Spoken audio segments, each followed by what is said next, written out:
Welkom by die Potgooi reeks, Môre onder die soeklig.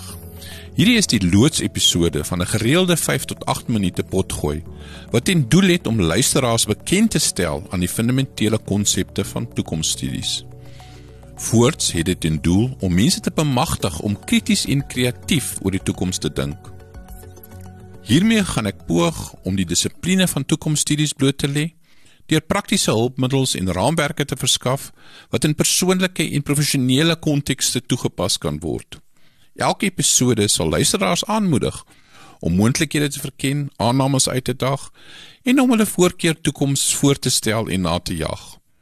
Toekomsbewusheid gaan toenemend 'n vaardigheid word, wat noodsaaklik gaan word vir alle mense. Mens voel soms of jy die slagoffer van omstandighede is. Inderdaad is daar sommige gebeure wat uit 'n mens se hande is. Maar waar toekomsdenke tog kan help, is die wete dat die toekoms nie gegewe is nie, en nog grootliks beïnvloed kan word. Ja, mens kan selfs so ver gaan om te sê, dat die toekoms in ons eie hande is. Daar is 'n gesegde: toekomsstudies voorspel nie die toekoms nie, toekomsstudies maak die toekoms. Die werklikheid is miskien ietwat meer kompleks as dit, maar mens kan dit moeilik wegredeneer, dat aan die einde van die dag, die toekoms in jou hande is. Dit is in die belang van enige individu om nie oor die toekoms te dink, en terselfdertyd aksies te identifiseer, om die gewenste toekomste te laat manifesteer. Die teikengehoor vir die praatjie is individue wat belangstel om die toekoms te verstaan en te vorm, ongeag hulle professionele agtergrond. Professionele persone in velde soos besigheid, onderwys, tegnologie en sosiale wetenskappe, wat toekomsdenke in hulle werk wil inkorporeer. En laastens, studente en lewenslange leerders wat op soek is na 'n bondige en toeganklike inleiding tot toekomsstudies. In die praatjies gaan 'n veelheid van onderwerpe aangeraak word. Episode onderwerpe sluit in: wat is toekomsstudies? Om die basiese beginsels te verstaan. Verkenning van moontlike toekomste, 'n inleiding tot scenariobeplanning, die mag van neigings, hoe om opkomende seine te identifiseer en te ontleed.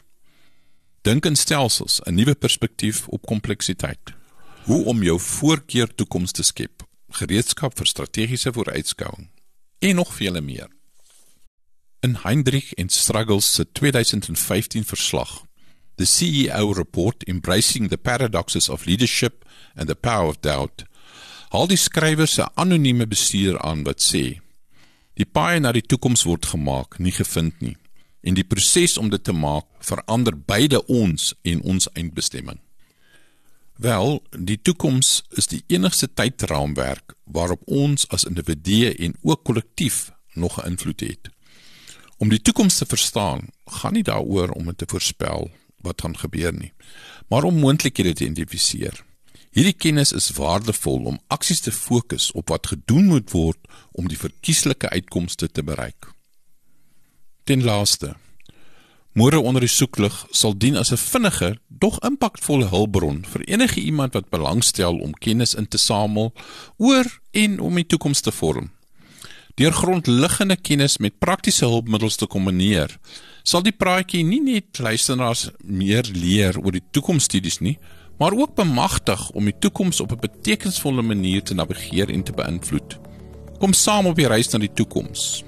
Tot volgende keer.